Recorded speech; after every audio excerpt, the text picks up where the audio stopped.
শুধু সরকার পরিবর্তনের জন্য গণ অভ্যুত্থান ঘটেনি দাবি করে জাতীয় নাগরিক পার্টির আহ্বায়ক নাহিদ ইসলাম বলেছেন, দেশকে আমূল পরিবর্তনের জন্য জীবন দিয়েছেন শহীদরা। সকালে শহীদ আবু সাইদের কবর জিয়ারতের মধ্য দিয়ে জাতীয় নাগরিক পার্টির মাসব্যাপী জুলাই পদযাত্রা উদ্বোধন শেষে তিনি এই কথা বলেন। সংস্কার ও নতুন সংবিধানের জন্য লড়াইয়ের হুঁশিয়ারিও দেন তিনি। রংপুর থেকে নূর হোসেনের রিপোর্ট। জুলাই বিপ্লবের বর্ষপূর্তি উপলক্ষে মাসব্যাপী দেশ গড়তে জুলাই পদযাত্রা শুরু করেছে জাতীয় নাগরিক পার্টি এনসিপি। কর্মসূচির শুরুতেই দলের কেন্দ্রীয় নেতাদের নিয়ে জুলাইয়ের বীর শহীদ আবু সাইদের কবর জিয়ারত করেন আহ্বায়ক নাহিদ ইসলাম।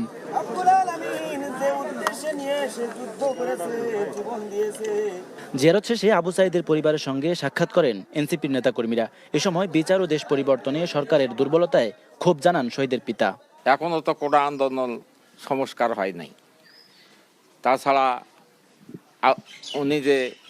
ওনাকে যে পুলিশে গুলি করে হত্যা করছে, তার সঙ্গে যারা জড়িত তারাও কোনো আইনের আওতায় এখনো আসে নাই।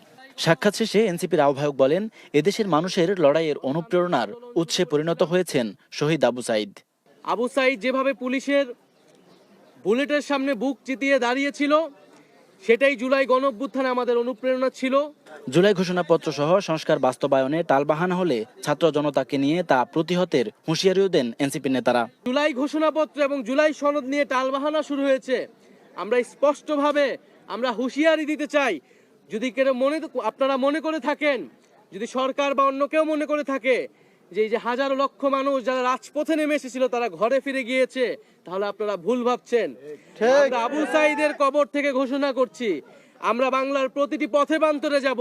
আমরা বাংলার ছাত্র জনতা, তরুণ, শ্রমিকদেরকে আবারও রাজপথে নেমে আসতে আহ্বান জানাবো।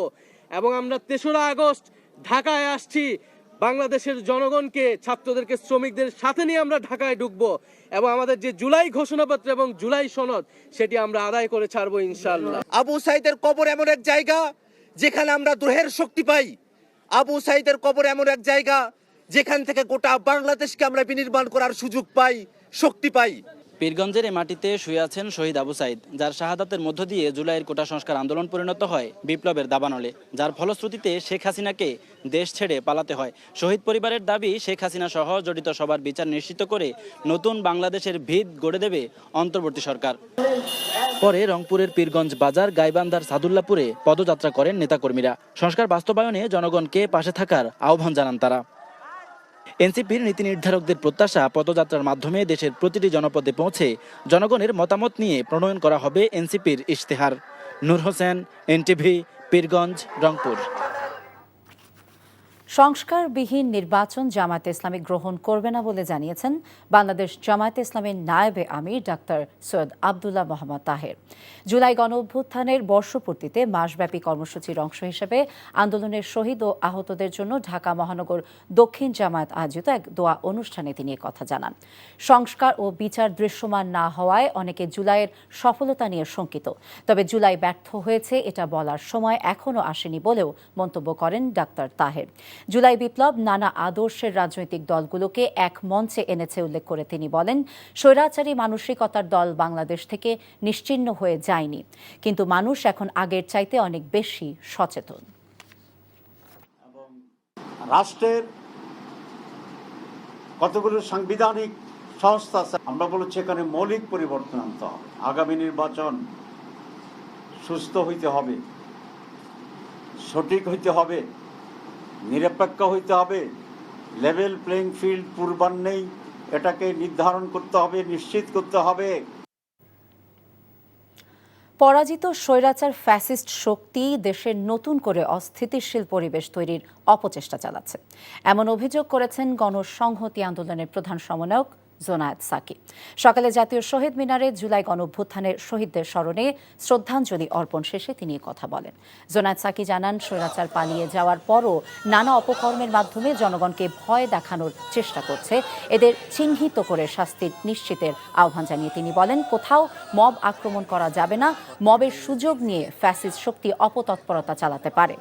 এ সময় জুলাই অভ্যুত্থানের শহীদদের স্মরণে ৩৬ দিনব্যাপী কর্মসূচি ঘোষণা করে গণসংহতি আন্দোলন। বৈষম্যহীন এবং অন্তর্ভুক্তিমূলক সমাজ বিনির্মাণের প্রতিপাদ্য নিয়ে ১০৫তম প্রতিষ্ঠা বার্ষিকী পালন করছে ঢাকা বিশ্ববিদ্যালয়। সকালে বিশ্ববিদ্যালয়ের শিক্ষার্থীদের র্যালি বের হয়। পরে টিএসসিতে কেক কেটে এবং পায়রা উড়িয়ে বিশ্ববিদ্যালয় দিবসের উদ্বোধন করেন উপাচার্য অধ্যাপক নিয়াজ আহমেদ খান। এ সময় তিনি বলেন, ঢাকা বিশ্ববিদ্যালয় বাংলাদেশের প্রতিটি ঐতিহাসিক সন্ধিক্ষণে গুরুত্বপূর্ণ ভূমিকা রেখেছে। ভাষা আন্দোলন, মুক্তিযুদ্ধ এবং ২০২৪ সালের গণঅভ্যুত্থান প্রতিটি পরিবর্তনের কেন্দ্রে এই বিশ্ববিদ্যালয়ের অবদান ছিল।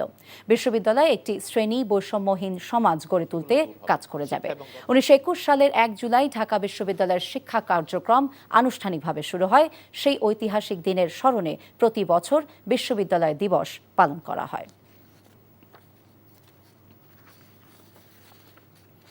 সংস্কার ছাড়া জাতীয় নির্বাচন অনুষ্ঠিত হতে দেয়া যাবে না। আগে সংস্কার, পরে নির্বাচন, এমন কথা জানিয়েছেন বৈষম্য বিরোধী ছাত্র আন্দোলনের নবনির্বাচিত সভাপতি রিফাত রশিদ।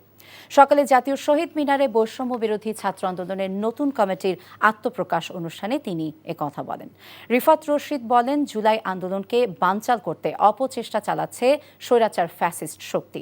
অভ্যুত্থানে হত্যাকাণ্ডে জড়িত এবং আওয়ামী লীগের বিচারে সরকার কচ্ছপের গতিতে এগুচ্ছে অভিযোগ করে তিনি বলেন, কোন অভ্যুত্থানের সরকারের কার্যক্রম এত ধীর গতির হতে পারে না।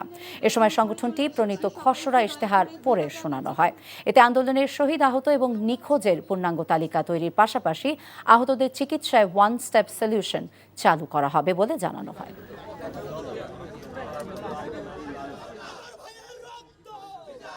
এই সংগ্রামের পথ। নির্বাচনের বাজেট নিয়ে সরকার কোনো কার্পণ্য করবে না বলে জানিয়েছেন অর্থ উপদেষ্টা ডক্টর সালেউদ্দিন আহমেদ। দুপুরে সচিবালয়ে অর্থনৈতিক বিষয় এবং সরকারি ক্রয় সংক্রান্ত উপদেষ্টা পরিষদের সভা শেষে একথা জানান তিনি।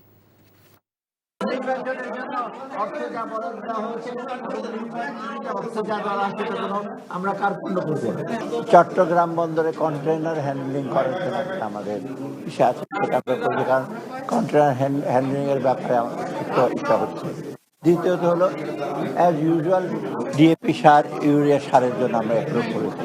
আরেকটা হলো এলএনজিটা আমাদের অত্যন্ত দরকার, কারণ এলএনজিটা আসলে আমরা প্রাইভেট সেক্টর ইন্ডাস্ট্রি যেটা সারের সরবরাহ একটু বাড়াতে পারবো। জুলাই গণ অভ্যুত্থানে শহীদ ও আহত পরিবারের অংশগ্রহণে রাজধানীর চিনমৈত্রী সম্মেলন কেন্দ্রে বিএনপির আয়োজনে চলছে গণ অভ্যুত্থান ২০২৪ জাতীয় ঐক্য ও গণতান্ত্রিক অভিযাত্রা শীর্ষক আলোচনা সভা। জুলাই গণ অভ্যুত্থানে শহীদ পরিবারের বিশেষ এই অনুষ্ঠানে আয়োজন করেছে বিএনপি। আলোচনার প্রধান অতিথি হিসেবে গুলশানের বাসভবন ফিরোজা থেকে ভার্চুয়ালি যুক্ত হয়ে বক্তব্য রাখার কথা রয়েছে বিএনপি চেয়ারপারসন বেগম খালেদা জিয়ার। লন্ডন থেকে অনুষ্ঠানে ভার্চুয়ালি যুক্ত হয়ে কর্মসূচির উদ্বোধন করেন বিএনপির ভারপ্রাপ্ত চেয়ারম্যান তারেক রহমান। জুলাই গণ অভ্যুত্থানে নিহত পরিবারের সদস্যদের সঙ্গে কুশল বিনিময় করেন বিএনপি মহাসচিব মির্জা ফখরুল ইসলাম আলমগীর। অনুষ্ঠানের শুরুতে জুলাই শহীদদের স্মরণে ১ মিনিট নীরবতা পালন করে পরে তাদের রুহের মাগফিরাত কামনায় দোয়া করা হয়।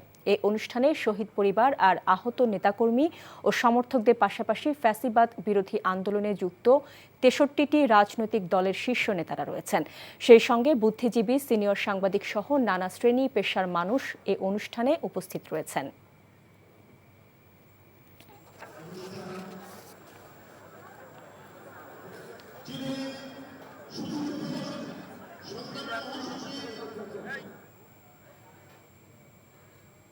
সজল মোল্লা হত্যা মামলায় প্রধান আসামি মুন্সিগঞ্জ ৩ আসনের সাবেক সংসদ সদস্য ফয়সাল বিপ্লবের ৭ দিনের রিমান্ড মঞ্জুর করেছে আদালত। সকালে চিফ জুডিশিয়াল ম্যাজিস্ট্রেট আদালতের বিচারক মোহাম্মদ আশিকুর রহমান শুনানি শেষে এই আদেশ দেন। গত বছরে ছাত্র জনতার এক দফা দাবি আন্দোলন চলাকালীন সময়ে আওয়ামী লীগ, ছাত্রলীগ নেতাকর্মীদের সাথে আন্দোলনকারীদের সংঘর্ষ হলে পুলিশ গুলি ছোড়ে। এতে মুন্সিগঞ্জ শহরের সুপারমার্কেট এলাকায় ৪ জন নিহত হয়। নিহতের পরিবারের পক্ষ থেকে হত্যা মামলা দায়ের করলে প্রধান আসামি করা হয় মুন্সিগঞ্জ ৩ আসনের সাবেক সংসদ সদস্য ফয়সাল বিপ্লবকে। গত ২২ জুন ঢাকার মণিপুরি পাড়া থেকে গ্রেফতার করে পুলিশ। কুমিল্লার মুরাদনগরে প্রবাসী স্ত্রীকে ধর্ষণের ঘটনা সুষ্ঠু তদন্তের দাবি জানিয়েছেন বিএনপির ভাইস চেয়ারম্যান ও সাবেক সংসদ সদস্য কাজী শাহ মোয়াজ্জেম হোসাইন কায়কোবাদ। দুপুরে মুরাদনগর উপজেলার পাঁচকিত্তা বাহেরচর গ্রামে ঘটনাস্থল পরিদর্শন ও সনাতন ধর্মাবলম্বীদের সাথে মত বিনিময় শেষে তিনি একথা বলেন। মুরাদনগরে যে ঘটনা ঘটেছে তার দায়ভার বিএনপির ওপর চাপানোর ষড়যন্ত্র হয়েছিল, তবে ষড়যন্ত্রকারীরা সফল হয়নি। নেতাকর্মীদের সতর্ক থাকার আহ্বান জানান কায়কোবাদ। জুবাইদা রহমানের জন্মবার্ষিকী উপলক্ষে বগুড়ার গাবতলী উপজেলার 4টি শিক্ষা প্রতিষ্ঠানে বৃক্ষরোপণ কর্মসূচি পালন করেন বিএনপির চেয়ারপারসনের উপদেষ্টা হেলালুজ্জামান তালুকদার লালু। সুকানপুকুর শহীদ জিয়াউর রহমান বালিকা উচ্চ বিদ্যালয়ে বৃক্ষরোপণের মধ্য দিয়ে এই কর্মসূচির উদ্বোধন করা হয়। পরে উপজেলার বিভিন্ন স্কুলে এই বৃক্ষরোপণ কর্মসূচি পালিত হয়। অপরদিকে গাবতলী উপজেলার কাগইলে 2006 সালের 5 অক্টোবর বিএনপির ভাইস চেয়ারম্যান তারেক রহমান 20 শয্যা বিশিষ্ট হাসপাতালের ভিত্তিপ্রস্তর স্থাপন করেন। বিগত 17 বছর স্বৈরাচার সরকার সেদিকে দৃষ্টি না দেওয়ায় খোলা আকাশের নিচে চিকিৎসা সেবা চালু করেন বিএনপির নেতৃবৃন্দরা। চাঁদপুরের হাইমচর উপজেলার স্বাস্থ্য কমপ্লেক্সে অভিযান চালিয়েছে দুর্নীতি দমন কমিশন। দুপুরে দুদক চাঁদপুর কার্যালয়ের সহকারী পরিচালক মোহাম্মদ আসগর হোসেনের নেতৃত্বে এই অভিযান চালানো হয়। রোগীদের খাবারে ব্যাপক অনিয়ম, ডাক্তারদের অনুপস্থিতি এবং অব্যবস্থাপনার প্রাথমিক সত্যতা পেয়েছে এই অভিযানে। এ বিষয়ে কর্তৃপক্ষ জানায়, তথ্য ও প্রমাণ সংগ্রহ করে পরবর্তী আইনানুগ ব্যবস্থা নেওয়া হবে। যানজট নিরসন এবং ফুটপাত থেকে অবৈধ স্থাপনা উচ্ছেদে কুমিল্লা সিটি কর্পোরেশনে আবারও উচ্ছেদ অভিযান শুরু হয়েছে। কুমিল্লা সিটি কর্পোরেশন, জেলা প্রশাসন, সেনাবাহিনী এবং পুলিশের যৌথ অভিযানে সিটি কর্পোরেশনের সড়কের ওপর থেকে সকল স্থাপনা নিরসন করা হচ্ছে।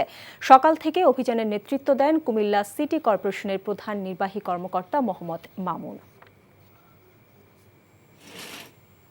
রাষ্ট্রদ্রোহ ও অন্যায় প্রভাব খাটিয়ে প্রহসনে নির্বাচন দেওয়ার অভিযোগে গ্রেফতার সাবেক প্রধান নির্বাচন কমিশনার KM নুরুল হুদা দায় স্বীকার করে আদালতে স্বীকারোক্তিমূলক জবানবন্দি দিয়েছেন।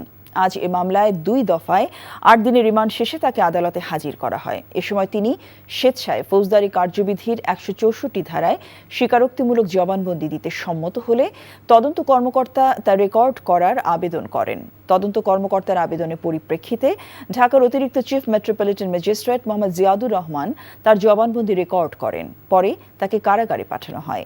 আওয়ামী লীগ আমলে অনুষ্ঠিত 3টি জাতীয় নির্বাচনে অনিয়ম কারচুপির অভিযোগে ক্ষমতাচ্যুত প্রধানমন্ত্রী শেখ হাসিনা ও সাবেক 3 প্রধান নির্বাচন কমিশনারকে আসামি করে গত 22 জুন রাজধানীর শেরেবাংলা নগর থানায় মামলা করে বিএনপি। ফেব্রুয়ারি ও এপ্রিলের মধ্যেই জাতীয় নির্বাচনের অনুষ্ঠানে পূর্ণ প্রস্তুতি নিয়ে কাজ করছে বলে জানিয়েছেন প্রধান নির্বাচন কমিশনার AMM নাসিরউদ্দিন। প্রধান উপদেষ্টা ডক্টর মোহাম্মদ ইউনূসের সঙ্গে বৈঠকের বিষয়ে সাংবাদিকদের আগারগাঁওয়ে নির্বাচন ভবনে কথা বলেন তিনি। প্রধান নির্বাচন কমিশনার বলেন, জাতীয় নির্বাচন নিয়েই কমিশন কাজ করে যাচ্ছে। স্থানীয় সরকার নির্বাচন নিয়ে প্রধান উপদেষ্টাও কোনো পরামর্শ দেননি। রাজনৈতিক দলগুলোর মধ্যে মতানৈক্য থাকলে জাতীয় নির্বাচনের আগে সব দূর হয়ে যাবে বলে মনে করেন তিনি। সিইসি বলেন, আগামী নির্বাচন কোন পদ্ধতিতে হবে সে বিষয়ে চূড়ান্ত সিদ্ধান্ত এলে সে অনুসারে ব্যবস্থা নেওয়া হবে। আপাতত বিদ্যমান পদ্ধতিতে নির্বাচনের জন্য কাজ করছেন তারা। নির্বাচন কমিশন পুনর্গঠন সংক্রান্ত বক্তব্য রাজনৈতিক বলেও মনে করেন সিইসি AMM নাসিরউদ্দিন। সম্ভাব্য আপনারা যেটুকু জানেন আমি যেটুকু জানি, ওই সময় যেটা আপনারা যেটা শুনছেন দেখছেন, লন্ডনের ফেব্রুয়ারির কথা আসছে, এর আগে উনি এপ্রিলের কথা আসছে, ওর মধ্যে ওই 2টা টাইম ফ্রেমকে সামনে রেখে আমরা প্রস্তুতি নিচ্ছি। আমরা তো কোনো উড়ে এসে জুড়ে বসে নাই তো, হ্যাঁ তাই না? এবং আমরা তো অগাস্ট বিপ্লবের পরের ফসল, এমন না যে স্বৈরাচারী আপনারা যে বলেন ফ্যাসিস্ট রেজিমের কথা বলেন, এই ফ্যাসিস্ট রেজিম আমাদের নিয়োগ দিয়েছে এমন তো না। আমরা তো এই 5 আগস্টের পরে একটা সম্পূর্ণ একটা ট্রান্সপারেন্ট প্রসেসের মাধ্যমে আমরা নিয়োগপ্রাপ্ত।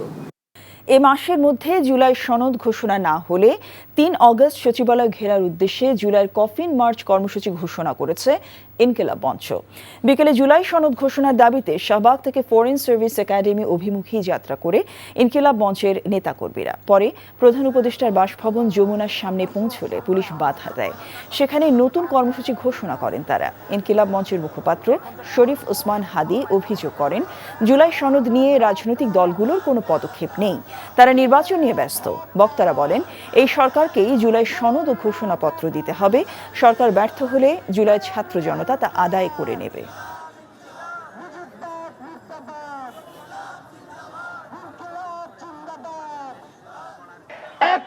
জুলাইয়ের মধ্যে যে কোনো উপায়ে তারা জুলাই সনদ ঘোষণা করবেন। আমাদের এনসিপির ভাইয়েরা বলেছে তারা জুলাইয়ের পাঠ করতে চায় অগস্টের 3 তারিখ। ভাইয়েরা চেষ্টা করলেন না। জুলাই এনসিপির একার না, জুলাই বিএনপির না, জামাতের না, জুলাই 18 কোটি বাংলাদেশের। অগস্টের 3 তারিখ কাফনের কাপড় পরে কফিন নিয়ে সচিবালয়ে